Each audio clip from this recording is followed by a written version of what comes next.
en relación a la fiesta de los tabernáculos, que para nosotros deben ser muy interesantes conocerlas, y toda una grande bendición y una maravillosa revelación. ¿De acuerdo? Entonces, pues vamos a iniciar. Vamos a iniciar con este texto que está en el libro de Zacarías y vamos a darle lectura y vamos a explicar un poquito en relación con esto. Dice la Biblia, Zacarías 14.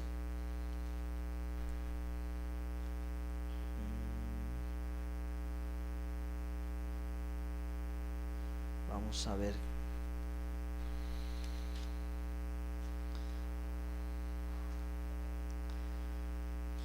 Si me ayudan, parece que anotamos la cita. Ajá, es 16, 14, 16. ¿Sí? La fiesta de los tabernáculos, leemos la profecía en Zacarías 14, 16. Y todos los que sobrevivieren de las naciones que vinieron contra Jerusalén subirán de año en año para adorar al Rey, a Jehová de los ejércitos, y a celebrar la fiesta de los tabernáculos. Y acontecerá que los de las familias de la tierra que no subieran a Jerusalén para adorar al Rey, Jehová de los ejércitos, no vendrá sobre ellos lluvia. Y si la familia de Egipto no subiere y no viniere, sobre ellos no habrá lluvia. Vendrá la plaga con que Jehová herirá a las naciones que no subieren a celebrar la fiesta de los tabernáculos. Esto será la pena del pecado de Egipto y del pecado de todas las naciones que no subieren para celebrar la fiesta de los tabernáculos. Amén. Muy bien. Sabemos que esto acontecerá en el futuro, pero como una fiesta bíblica, como una fiesta instituida por Dios, dado que Dios dio la instrucción, entonces podemos remontarnos al pasado. La fiesta de los tabernáculos, queridos hermanos, se lleva a cabo en memoria o para recordar los 40 años en el desierto, ¿sí?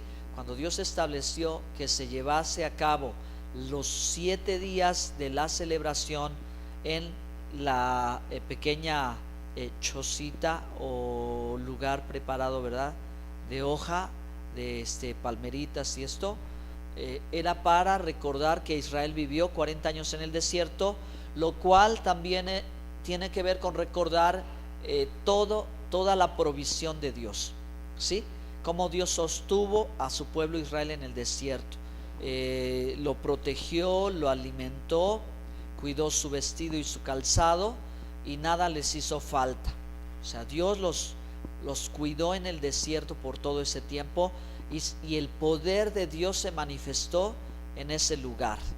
Entonces, volviendo al principio de esta celebración, hermanos, Dios la instituyó, una celebración anual para recordar que Israel cruzó el desierto y estuvo 40 años.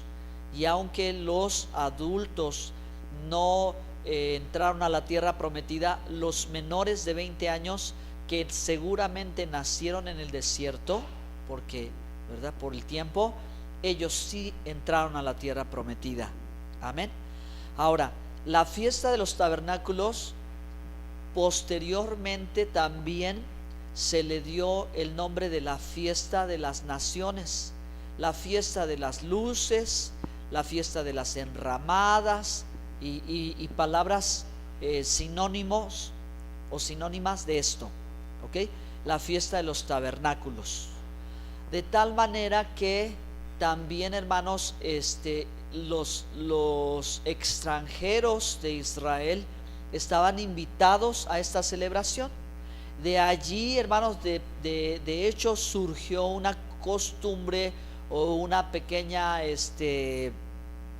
como cuento, por decirlo así, ¿verdad?, o como idea, más que nada como costumbre, de que en la fiesta de los tabernáculos llegan visitas. En la costumbre rabínica, por idea rabínica, Se decía que en esos días llegaban los 7 pastores de Israel a visitar al pueblo, ¿verdad? Llegaban a ese lugarcito y bueno, pues como una visita, pero bíblicamente hablando, ya no por tradición o costumbre o idea, sino bíblicamente hablando, el recuerdo o la visita sí tiene que ver con cosas prácticas para nosotros, que significa la hospitalidad, ¿sí? Porque aunque Abraham y David y Elías no pueden venir, pero los ángeles sí, porque dice la palabra de Dios que sin saberlo hospedamos ángeles, ¿sí? Y en la cultura del pueblo de Israel y en la cultura de los pueblos árabes, pues sí era muy dado el recibir a un extraño, tenerlo ahí con ellos, alimentarlo, que durmiese y que siguiera su camino, ¿verdad? Pero nos recuerda el valor de la hospitalidad, hablando en relación, hermanos, de que esta fiesta de los tabernáculos tenía la característica de que un extranjero podía llegar allí, o sea, cualquier persona, ¿verdad? Venir y sentarse con nosotros, invitarle un cafecito o algo, ¿verdad? Y platicarle acerca de esta celebración de la fiesta de los tabernáculos, por el nombre dado de la fiesta de las naciones. Ahora miren, hermanos, ayer se llevó a cabo en Jerusalén el desfile anual de las naciones, ¿sí? El desfile anual de las naciones, y una cantidad muy grande de extranjeros, o de a lo mejor ya son ciudadanos israelíes de procedencia extranjera, no lo sé, ¿verdad? Pero una multitud de gente de muchos pueblos con sus banderas. Yo estaba buscando la bandera de México porque también allí hay muchos latinos, ¿verdad? Y mexicanos viviendo en Jerusalén, viviendo en la tierra de Israel. Y a esta fiesta de los tabernáculos se abre, ¿verdad?, la convocatoria para que participen, ¿sí? Para que sean partícipes de ello, a diferencia de otras fiestas, ¿sí?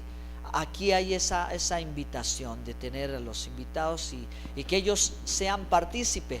Hablo del presente ahora, que el día de ayer, hermano, las calles principales de Jerusalén se llenaron de multitudes de gente, y gentes de países europeos, y gentes de países latinoamericanos, y gentes de países de África al norte. Todos desfilaron en Jerusalén como una participación en esta celebración. Ahora, en el futuro, por la lectura que estamos teniendo aquí, cómo las cosas están reafirmadas ya, ¿verdad?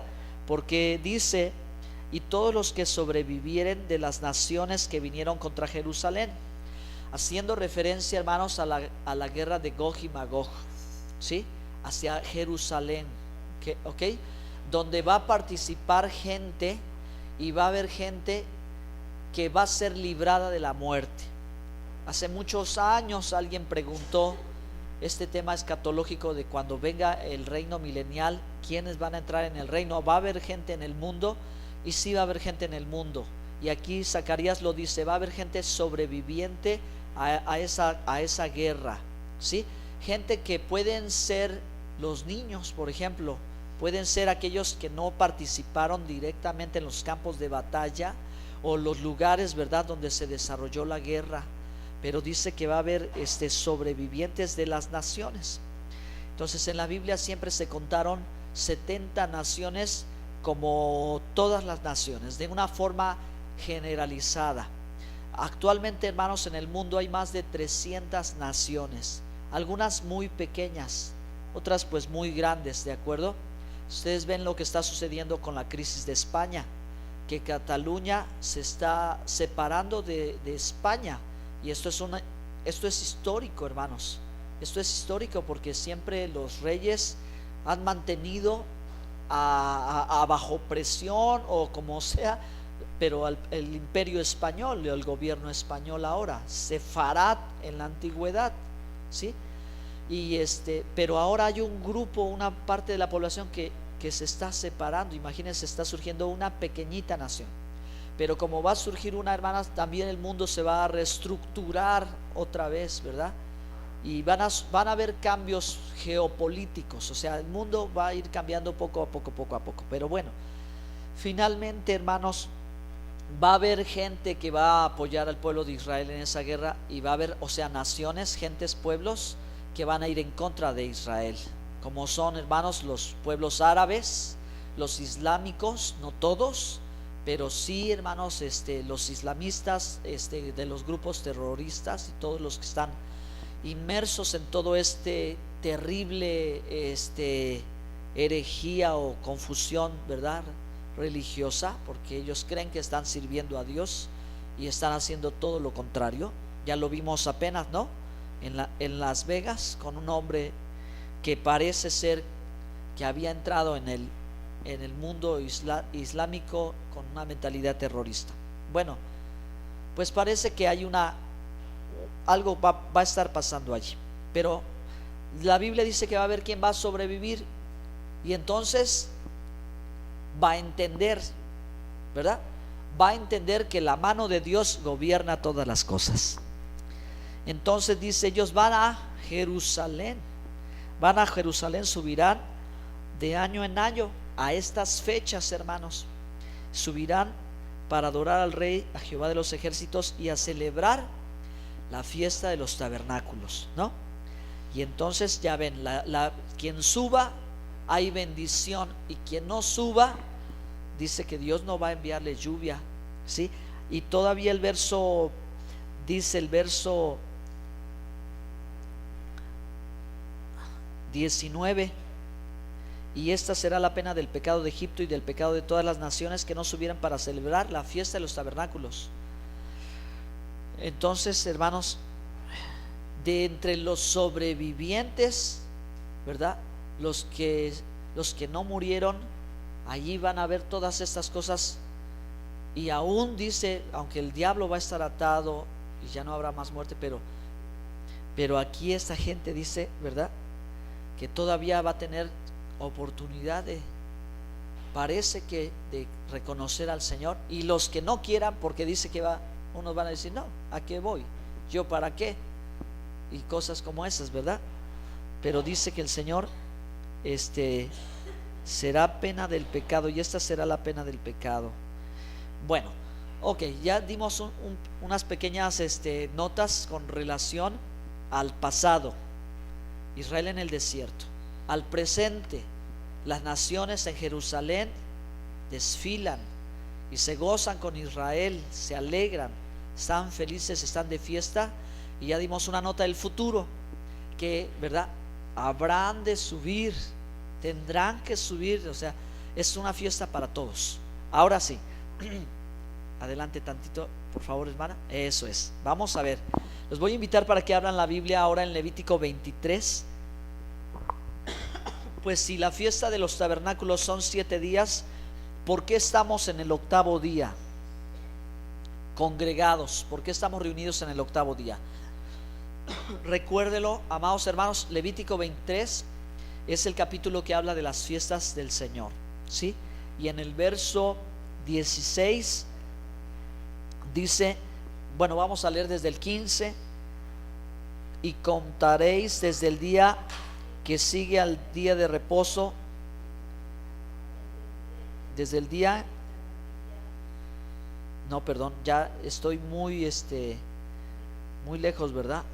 Entonces no era 23:16, era 23.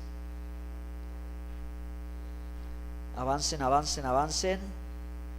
hasta el 33, sí, cierto, perdón, otro detalle bueno, no estábamos tan perdidos. 33, Levítico 23, 33. Y habló Jehová a Moisés diciendo, habla a los hijos de Israel y diles. Empecemos por el 33 una vez más, otra vez.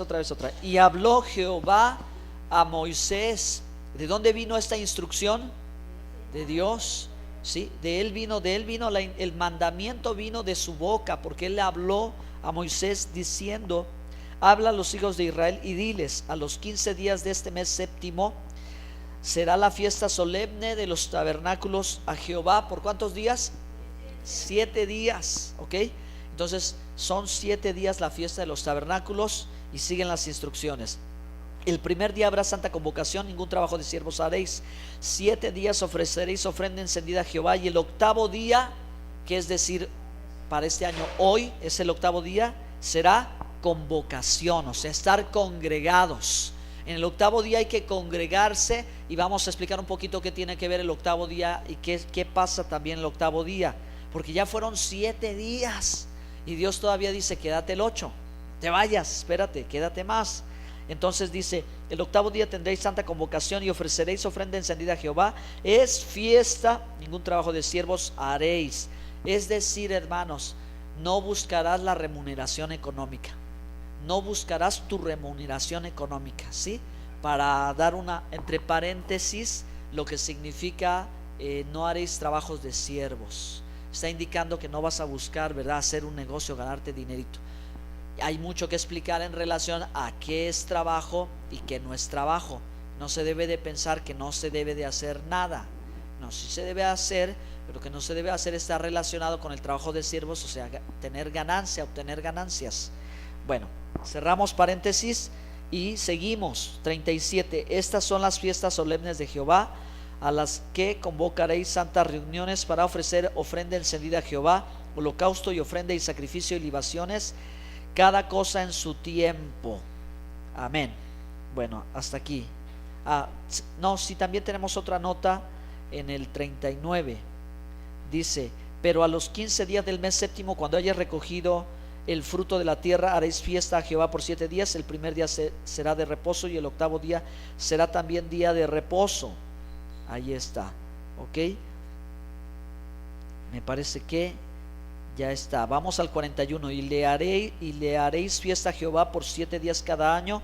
Será estatuto perpetuo para vuestras generaciones. En el mes séptimo la haréis. En tabernáculos habitaréis 7 días. Todo natural de Israel habitará en tabernáculos, para que sepan vuestros descendientes que en tabernáculos hice yo habitar a los hijos de Israel cuando los saqué de la tierra de Egipto, yo Jehová vuestro Dios. Amén. Así habló Moisés a los hijos de Israel sobre las fiestas solemnes de Jehová. A Dios sea toda la gloria. Denle un aplauso al Señor. Amén, amén. Bendito sea el Señor. Muy bien. Vamos a decir algo más. Por favor, hermana, nuevamente nos pones la presentación. El octavo día y la alegría de Torah. Hermanos queridos, aquí podemos aprender dos cosas importantes que están, que son parte ya actualmente de esta celebración. La primera es por la convocatoria de parte de Dios para estar en el octavo día, ¿ok? Y así como también la alegría por la palabra de Dios, la alegría por la Torah. Repito, hermanos, una vez más, que una forma muy generalizada de llamar también a la Biblia es llamarla la Torah, que es la instrucción. Como muy comúnmente muchas personas dicen, el libro de las instrucciones de vida. Sí, sí es el manual de instrucciones para nosotros. Y por antigüedad, por derecho de antigüedad, el nombre más apropiado para la Biblia es la Torah, ¿ok? Es el nombre más apropiado para hacer referencia a la Biblia. Pero bueno, igualmente, hermanos, este día es el día para agradecer a Dios por su palabra, por la Torah, y de forma particular los 5 libros de Moisés. Y lo que se acostumbra, ¿verdad?, también es que se ha completado la lectura de los pasajes de los 5 primeros libros del Pentateuco. Y en Israel es un día de celebración, y es un día, como alguna vez también aquí lo hicimos, de levantar nuestra Biblia, abrazar nuestra Biblia, bailar o danzar o brincar con la Biblia, besar la palabra de Dios, agradecer la palabra de Dios por haber Dios concedido tenerla. Ahora yo me preguntaba, ¿verdad?, ¿cuántos tenemos la Biblia? Si tenemos un libro, pero quizá también tener la Biblia quiere decir que yo ya la he estudiado, y ahora que la he leído y la he meditado, ahora sí puedo decir que la tengo. Vaya, no solo decir que la tengo porque ahí está el libro, no, la tengo porque ya está dentro de mí, porque ya la escudriñé. ¿Y por qué me voy a gozar? ¿Por qué me voy a alegrar? ¿Qué voy a festejar o qué voy a celebrar? Que la palabra llegó a mi vida. Amén. Que la palabra de Dios llegó a mi vida. Hay dos momentos al año, dos momentos en la historia de Israel en relación con la palabra. La primera es en el monte Sinaí, en el día de Pentecostés, porque Dios, ¿verdad? Porque Moisés recibió la Torah, Moisés recibió la palabra. Y este es el segundo momento de alegría, de alegrarse, hermanos, por haber recibido la palabra. Ahora, también podemos conectarlo, si es válido y si ustedes me lo permiten, ya que decimos que tenemos una fecha más cercana a la celebración del nacimiento del Mesías en la fiesta de los tabernáculos, pues Él es la palabra viviente. Y ya tenemos la palabra de Dios, ya tenemos el verbo de Dios, ya tenemos la menra, el dabar, la palabra, el logos, el verbo que se hizo carne, estuvo y está entre nosotros. Ya lo tenemos, Él es la palabra viva, Él es la Torah viviente. Ya lo tenemos, gracias a Dios. Denle un aplauso al Señor entonces por su palabra. Amén. Ahora, una instrucción, un dato más importante, hermanos, para todos nosotros en relación al número 8. El número 8, hermanos, y por qué Dios también nos trae al octavo día, además de los 7 días al octavo día. Y bueno, el nombre de la fiesta, ¿verdad?, que significa octavo día, significa o tiene que ver con el que Dios quiere retener a su pueblo un momento más. Pero también el octavo, ¿verdad?, el número 8 tiene que ver con algo nuevo, ¿sí? Con un ciclo completado, porque una semana dura ¿cuánto? 7 días. Y el octavo día es, una vez más, el primero de una nueva semana. Con lo cual, hermanos, está claro decir, ¿verdad?, que la fiesta de los tabernáculos está recordándonos o está hablándonos del futuro reinado del Mesías aquí en la tierra. Lo sabemos bien, ¿verdad?, que habla de lo que habrá de venir cuando Cristo venga en gloria y toque la tierra, y entonces venga ese tiempo de paz y de justicia duradera. Maravilloso. La fiesta de los tabernáculos, hermanos, hace referencia a ese tiempo futuro y por venir. Ahora, mencionando esto mismo, podemos decir que como nosotros, como el templo de Dios, nosotros como el lugar de la habitación de la presencia de Dios, como la habitación, como la casa, así como la choza o la azúcar, la enramada, que con el paso del tiempo es muy frágil y se desbarata, así este cuerpo también. ¿De acuerdo, hermanos? Y así no solo el cuerpo físico, sino esta vida. Nosotros esperamos, hermanos, la vida venidera, ¿cierto? La vida eterna, ¿cierto? El mundo por venir. Y esto es decir, ¿verdad?, del milenio. Amén. Vengan conmigo a Apocalipsis 1:5. Pues ya saben la cita, vamos a recordarla. Fiesta de los tabernáculos y el mundo por venir, donde dice la escritura en Apocalipsis 1:6, perdón, y nos hizo reyes y sacerdotes para Dios su Padre. A Él sea la gloria por los siglos de los siglos. Amén. Ahora hay otra cita, ¿se acuerdan?, donde dice: y reinaremos con Él 1000 años.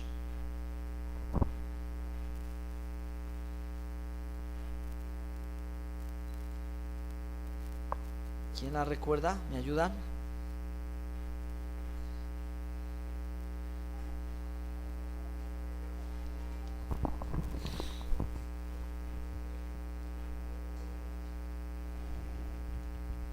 En un momento se lo vamos a dar.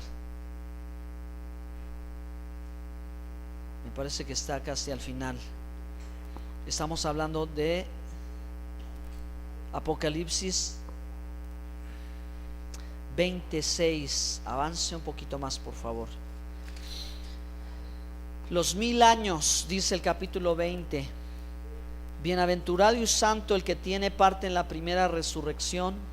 La segunda muerte no tiene potestad sobre estos, sino que serán sacerdotes de Dios y de Cristo, y reinarán con él 1000 años. Aleluya. Gracias a Dios. Amén. Amén. Entonces la fiesta de los tabernáculos está refiriéndose a eso, y nosotros, ¿verdad? También como tabernáculos, nuestro cuerpo, ¿verdad?, va a volver al polvo, volver a la tierra, pero nuestra verdadera vida está en el mundo por venir. Nuestro lugar está en la vida venidera, no en esta vida. Esta vida es pasajera, esta vida es breve, esta vida es temporal, ¿sí? Y creo que lo que la palabra de Dios dice es hermano, la mejor clase de tanatología que nosotros podemos tener. Es decir, tanatología significa el aprender al bien morir, ¿verdad? O sea, como la preparación mental, emocional para ese momento.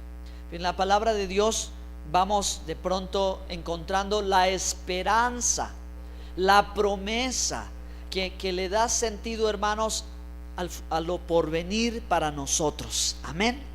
La promesa, y Dios es fiel a su promesa. Y nosotros que hemos creído en Cristo, aunque muramos, sabemos que resucitaremos, porque Él resucitó, y Él es fiel y poderoso para resucitarnos en el día postrero, porque esto es lo que hace referencia a el día postrero. Amén. El día postrero habla, ¿verdad?, de este tiempo por venir, hermanos, glorioso con el Señor. Aleluya. Amén.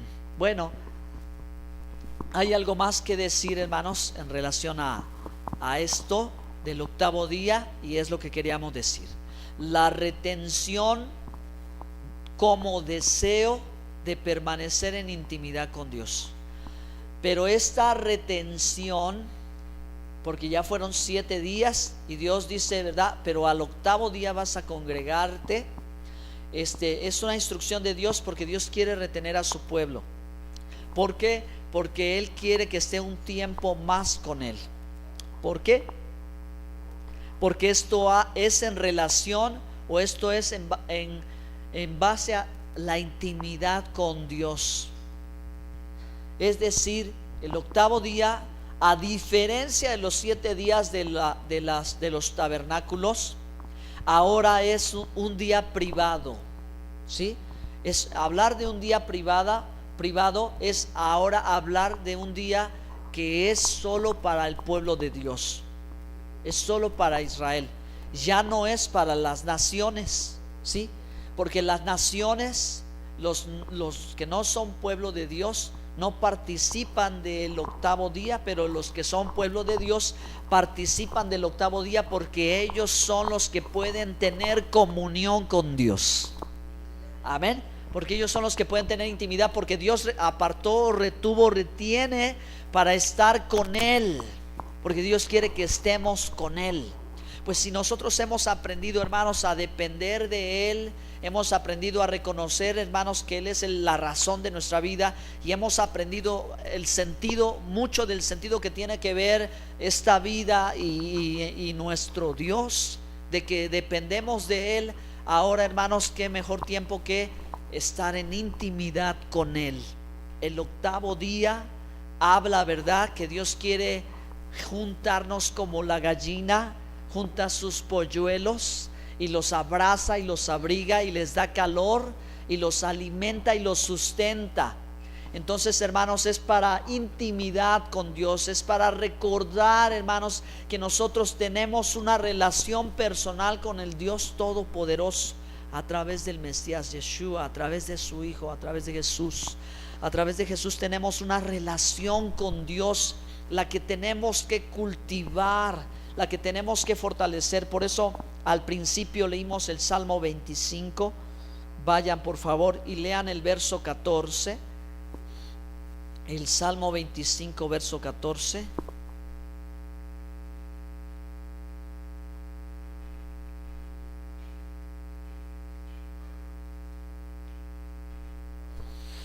Dice: la comunión íntima de Jehová es con los que le temen, y a ellos hará conocer su pacto. Y a ellos hará conocer su pacto. Entonces, hermanos, Dios busca una relación con nosotros. Y qué maravilloso es, ¿verdad? Cuando Dios toma la iniciativa, cuando Dios da el primer paso, cuando Él es el que está buscando cuando nosotros no buscamos, ¿sí? Como cuando fuimos hallados y no le buscábamos, pero fuimos hallados. Qué afortunados, porque a lo mejor entre nuestros problemas y necesidades no estábamos buscando a Dios, pero Él se hizo presente, ¿verdad? Por eso decía el Señor: ustedes no me escogieron a mí, yo los escogí a ustedes. La palabra de Dios dice, hermanos, muchos son los llamados, los dones y el llamamiento irrevocables son. Así que Dios llama, pero no todos responden. Amén. Muchos son los llamados, pocos los escogidos, los elegidos. Entonces, aunque no todos responden, hermanos, pero todos deberían de responder. Y entonces dice su palabra, ¿verdad?, que Dios quiere tener esta relación de dependencia, esta relación de amor. Y Dios siempre va tomando la iniciativa. Dios siempre va actuando primero, antes que nosotros. Por eso la palabra de Dios dice que nosotros le amamos porque Él nos amó primero. Amén. Porque ese es que Él tomó la iniciativa para nosotros, para nuestra bendición y para que nosotros podamos permanecer en comunión con nuestro Dios. Y esta comunión genuina con Dios, hermanos, igualmente tiene que salir, o tiene que proyectarse, o tiene que ancharse, o tiene que manifestarse más todavía. Porque entonces, hermano, vamos a ver que Dios desea que su pueblo esté en comunión el uno con el otro. En Hechos 2:42 vamos a ver, hermanos, este es el mensaje en sí: el poder hablar sobre la comunión con Dios y la comunión los unos con los otros. Y perseveraban en la doctrina de los apóstoles, en la comunión unos con otros, en el partimiento del pan y en las oraciones. 4 cosas que la iglesia al principio, ¿verdad?, en el primer siglo estaba practicando, o estaba perseverando. Esta es la paciencia, perseverancia, la paciencia, la perseverancia en la doctrina, la enseñanza. ¿Qué enseñaban los apóstoles? Lo que habían aprendido de Jesús.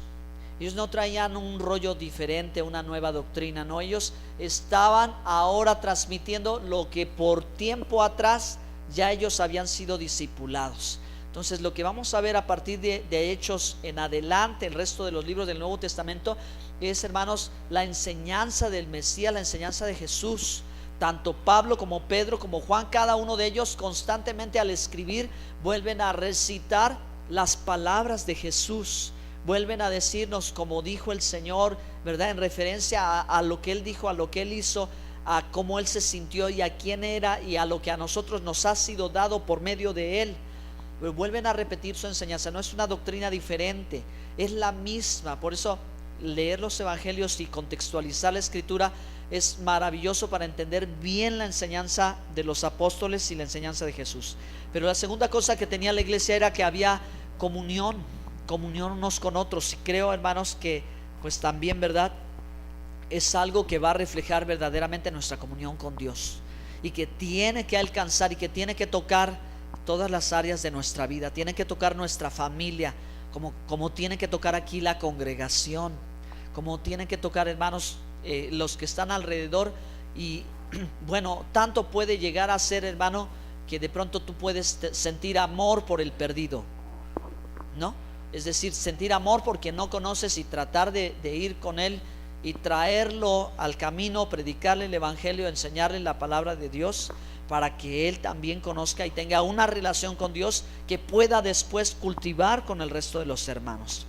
Algo que la iglesia hacía, tercero, es participar del pan, pero no solamente en relación a la cena del Señor, pan y el vino, sino también, hermanos, que dice que todos los días comían juntos y estaban alegres y estaban en las casas y en el templo, ¿sí? Entonces había una sana convivencia y de verdad que sí, ahora que tuvimos estas fiestas bíblicas y tuvimos ese tiempo, convivimos muy bien, ¿no es cierto, hermanos?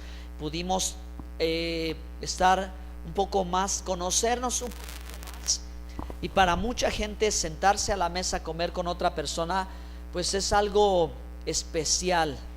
Yo solo le quiero decir, hermano, que 2 o 3 personas no se han querido sentar conmigo a comer a la mesa. No sé, no sé bien, pero por lo que digo, ¿verdad? Que a veces las personas, en mi caso de pastor, en mi papel o en mi lugar o en mi función de pastor, como que se sentían extrañados un poco, de decir, no estar a comer con usted, no sé, ya era un rollo de ellos. Decían, no, hermano, venga, siéntese, comamos con. No, de verdad, hermano, como apenado, no sé qué, ¿verdad? Pero pues yo pienso, hermanos, que los hermanos de la iglesia de ese tiempo, aunque estaba Pedro, comían igual con él. Y no era de que está el como por su jerarquía. Eso no existe, no hay jerarquía. Pedro comía con todos, hermanos, y se llevaba con todos, ¿sí? No había una escolta que lo cuidara y vayan a tocar a Pedro, no. Al contrario, querían que pasara en medio de todos para ver si Dios los sanaba. ¿Se acuerdan? Y aún el propio Señor Jesucristo, piénselo por un momento, el Señor está allí. No, yo no me puedo sentar. ¿Cómo yo no? Estoy bien. No, ¿qué va a decir de mí? Ay, no lo sé. Solo por darles un ejemplo, hermanos, de cuando dice que compartían el pan, y ahí estaban todos, y ahí estaban los apóstoles, y ahí estaban todos, y ellos ellos, si Dios no hacía acepción de personas, pues ellos ¿cómo iban a hacer acepción de personas? Todos eran tratados por igual. Qué bueno, ¿no, hermanos? No existen las jerarquías en el cuerpo de Cristo. Si el propio Señor Jesús convivía con los pecadores, ¿verdad? O sea, se sentaba y le decían, ya hasta le habían puesto apodos, le habían apodado al Señor glotón y bebedor, ¿verdad? Porque lo veían sentado y estaba conviviendo con ellos y ya le habían puesto ese apodo. Imagínense, hermano, el propio Señor allí con ellos. Y luego ahora sus discípulos ellos no hacen ninguna distinción. Por eso es bueno decirlo, porque ahora ya hay cuantos ministros que son tan populares, que son inalcanzables, ¿sí o no? Que ya se colocaron en una posición tan inalcanzable, que cuando yo podría llegar a darle la mano al hermano fulano de tal no, ellos se metieron en ese asunto que nada tiene que ver con lo que debe de ser la comunión. Porque ¿dónde está la comunión? ¿No? ¿Dónde va a haber comunión? Pues si ni siquiera lo puedes saludar, ni siquiera lo puedes tocar, no puedes hablar con él, etcétera, etcétera, hermanos. Así no era antes. ¿Sí vamos bien? Bueno, entonces por último, hermanos, ¿qué dice el texto?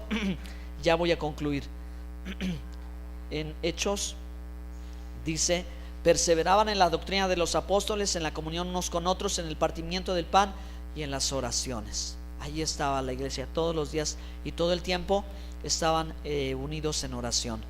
Entonces vamos a leer otro texto bíblico, hermanos, en Primera de Juan, capítulo 1.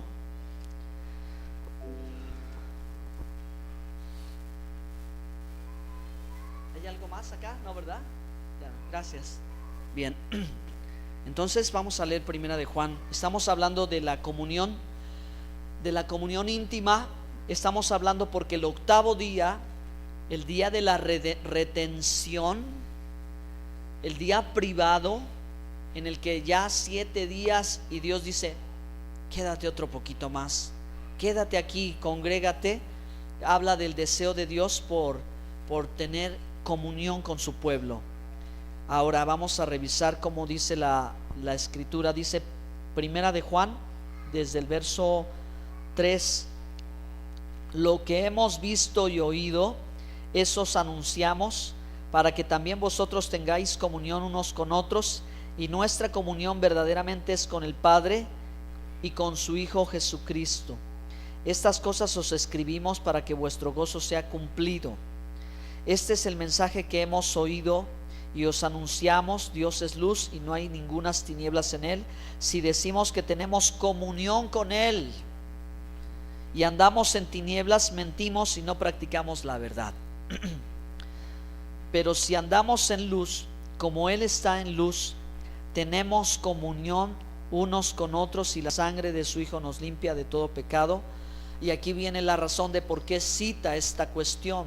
Ya hemos dicho, hermano, todo hombre es imperfecto, y aún sabedores de la salvación que el Señor ha hecho, continuamos cometiendo errores, porque hay una perfeccionamiento, hay una tarea que Dios hace que no le lleva un día, no le lleva un año, le lleva muchos años, dependiendo también de nosotros.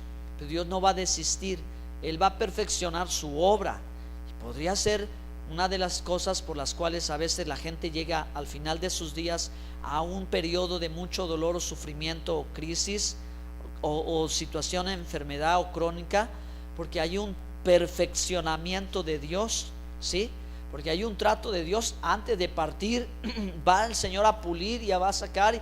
Y esto es verdad, porque en ese lapso de tiempo mucha gente que no quiso, ¿verdad?, enmendar, arrepentir, reconsiderar, ahí reconsidera, ¿verdad?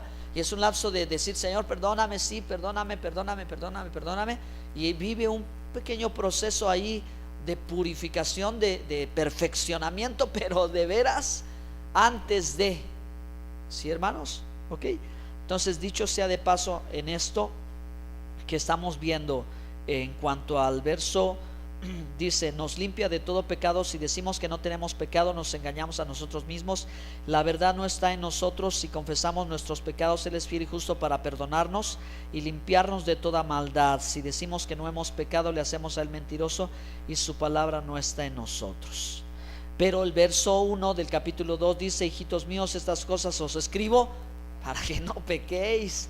No para que digas, pues todos somos pecadores y así ahí nos las llevamos. No, hermanos, ya dijimos que el problema, ¿por qué no somos felices?, es el pecado, ¿verdad? Porque el pecado es el que trae la infelicidad a nuestra vida. Si fuésemos obedientes, siempre seríamos felices. Amén. No sufriríamos. Sin embargo, el pecado trae su consecuencia. Y entonces, queridos hermanos, aquí el valor de... Ya, voy cerrando y ya vieron cómo voy y me regreso y le vuelvo a dar vuelta y me vuelvo a regresar. Y aquí está la alegría de la Torah. La alegría de la Torah, ¿por qué? Porque ahora sé lo que me conviene. Ahora sé que ya no voy a sufrir más. Pues ya no quiero sufrir más. ¿Cómo le hago, Señor? ¿Cómo escapo de este mundo? ¿Cómo me evito, Señor, sufrimiento, dolor? Aquí está, el Señor ya dio su palabra, ya dio su instrucción, ya nos dijo, ya nos mostró el camino, hermanos. Si nosotros no queremos seguir el camino, es porque somos necios, duros de cerviz, es porque no queremos entenderlo. Pero está claro, hermanos, la bendición va a fluir en nosotros andando en la obediencia. La prosperidad, la bendición, el éxito, la felicidad va a llegar en la senda de la obediencia, nunca en el camino de la desobediencia. Nunca va a llegar allí. Por eso hay que alegrarse, hay que gozarse, hay que amar a Dios, hay que amar su palabra, hay que bendecirlo por toda la riqueza que nos ha sido dada, hermanos, en su palabra. Porque ha sido precisamente por esta preciosa palabra que hemos llegado al conocimiento de la verdad y nos hemos encontrado al Mesías, al precioso Yeshua, el piadoso de Dios, a quien Dios entregó todo juicio sobre toda la tierra. Nos hemos encontrado con Él, hermanos, y Él nos ha mostrado el camino y Él ya nos ha enseñado. Y entonces, en base a esto, hermanos, es que hemos creído y tenemos comunión con el Padre, tenemos comunión con el Hijo y podemos tener comunión los unos con los otros. Amén. Bueno, pues rindamos a Dios un aplauso por su palabra. Gracias al Señor. Les pido que se pongan de pie, por favor, hermanos, y vamos a orar unos momentitos y vamos a adorar unos momentos también. Entonces, estamos en comunión con el Señor, queridos hermanos. Si andamos en luz, estamos en comunión. Si andamos en luz, tenemos comunión también los unos con los otros, y la sangre de su Hijo nos limpia de todo pecado. Cierren sus ojos y oremos. Oremos y fortalezcamos nuestro deseo, ¿verdad?, de estar en comunión con Él, estar en comunión con el Señor. Te adoramos, Padre, te bendecimos, Señor, te damos toda alabanza. Cerca de ti queremos estar siempre, Señor, en tu presencia, adorar. Te damos muchas gracias. Gracias, Señor, por estos días de celebración. Gracias por esta convocatoria. También, Señor, muchas gracias por este año en que se nos dio la fuerza y la oportunidad de emprender, Señor, esta experiencia de vida espiritual para esta iglesia, la iglesia Bethesda, y todos los hermanos, desde la Pascua hasta el día hoy, Señor, de Simchat Torah, Señor, de este día de alegría de la Torah. Y de este octavo día cerramos este tiempo precioso y confiamos y esperamos, Señor, que el próximo año sea todavía mejor, que el próximo año hagamos las cosas todavía mucho mejor. Yo te agradezco, Señor, porque fue un tiempo que nuestra hermana Lidia Figueiras tomó, Señor, esta tarea, esta responsabilidad, este llamado con mucho amor, con mucha pasión, con mucha dedicación, Señor, con mucho esfuerzo y sacrificio. Es que se fue llevando a cabo todo esto. Así que bendecimos su vida y te damos gracias, Señor Dios, por ella, por haber, Señor Dios, recordado, por haber, Señor, repartido, Señor, participaciones, enseñanza, palabra de Dios. Gracias, Señor, bendice abundantemente, Señor Dios, a ella y a toda su familia, y también, Señor, a todos los que nos sumamos, a todos los que sentimos el llamado, a todos los que participamos, a todos los que nos gozamos haciendo, Señor Dios, tu voluntad, cumpliendo tu instrucción, siguiendo tu mandamiento, Señor, para descubrir la riqueza, el tesoro, la bendición, que, Señor Dios, también abrirá ventanas espirituales en los cielos, y milagros y maravillas y bendiciones y promesas, Señor Dios, sobre nosotros, sobre nuestras familias y sobre nuestras generaciones. Los hijos de nuestros hijos andarán en tus caminos, Señor, y andarán en tu verdad, porque aprendieron y conocieron, y cuando preguntaron por qué hacen estas cosas, nosotros pudimos responderles: estábamos perdidos en el mundo, sin Dios, sin fe y sin esperanza, pero un día Cristo nos redimió y nos llamó y nos rescató y nos hizo su pueblo y nos hizo sus hijos, y nos dio estos mandamientos y nos dio estas instrucciones para recordar cómo su pueblo padeció y el futuro que nos espera de victoria y bendición en Cristo Jesús.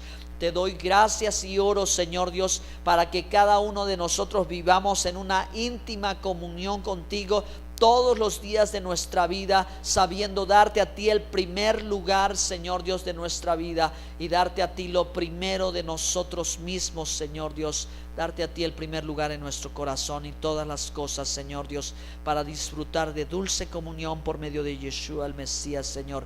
Esa comunión que tenemos contigo, esa relación perfecta de amor, esa relación, Señor, perfecta de paz, esa salvación tan maravillosa que tú nos has concedido. No solo nos has guardado de este mundo, sino también nos has salvado y nos has dado vida eterna. Te damos muchas gracias, Señor.